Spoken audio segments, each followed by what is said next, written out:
Hello guys, welcome to the HTML crash course for beginners. In this video, we'll learn about how to add images to a website using the HTML image element. My name is Kafui and welcome to my channel Mot.dev. Please subscribe, like and hit the bell icon to get notified whenever I release a content on the channel. With that said, let's get started. The HTML image element is used to embed images onto a website. So before I demonstrate that for you, in my file explorer here, I have these sample images that I have downloaded from unsplash.com.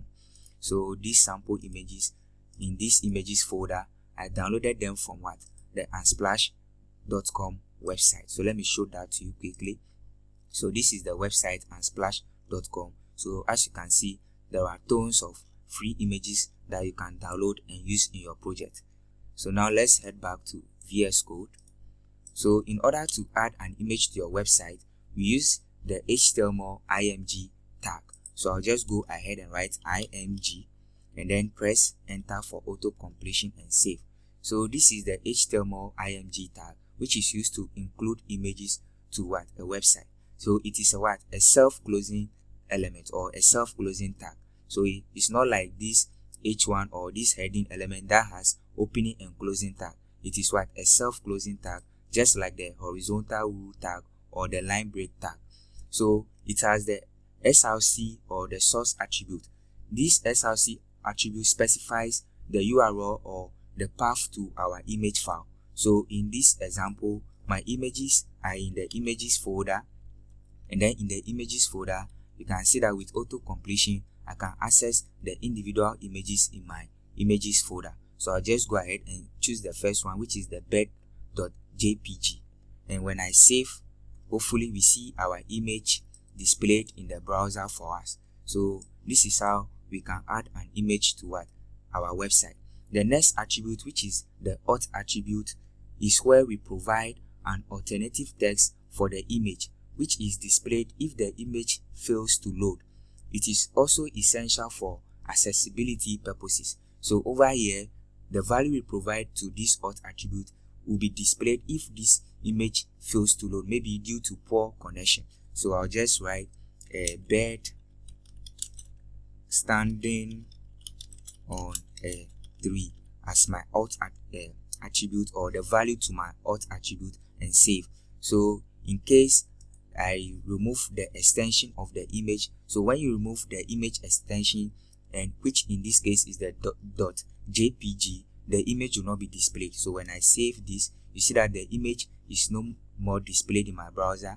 And let me zoom in, and then I have this image icon and then the auth text, which is a bird standing on the tree. So this is the function of the auth attribute. It will be displayed if the image fails to load. So I'll just go ahead and then undo that quickly. So one thing you should also note is that you should always add the file extension of the image you are working with.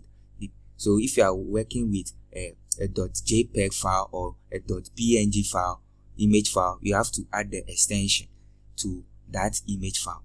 So the next attribute we can add to the image tag is the width and height attribute. The width and height attribute define the dimensions of the image in pixels. They control the display size of the image. So as you can see, this image is larger than my browser viewport. I can enlarge this for the image bar.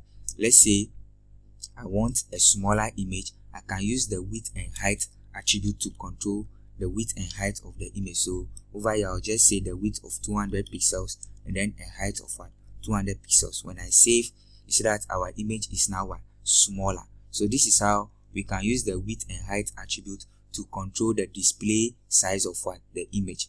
Another attribute we can add to the img tag is the title attribute. So I'll just go ahead and write title attribute. The title attribute provides a tooltip when the image is moused over or hovered over. So I'll just write a short text here, a bed here, and then save. So when I hover over the image, you can see a bed being displayed as a tooltip on the image. I don't know if you can, let me zoom in and then hover over it. So you can see that a bed is being displayed. So that's the functionality of the title attribute. Another attribute that we can add to the img tag is the loading attribute. So I'll just go ahead and write loading, and you can see we have this eager and then lazy values that we can provide. So this is how we can add an image to our website using the image element. So I'll just go ahead and add few images again for my images folder to practice more. So I'll add the house. So over here, the alt, I'll just write house here. You should make sure that your alt text should always be very descriptive. So I'll just go ahead and save, and you see that it is very big. So I'll just copy the width and then the height here and paste it here and save, so that they have the same width and then height. So I'll go ahead and add another one quickly. I'll go to the images folder and then I'll add the laptop and then paste in the width and then the height. So this is how we can add images to our website.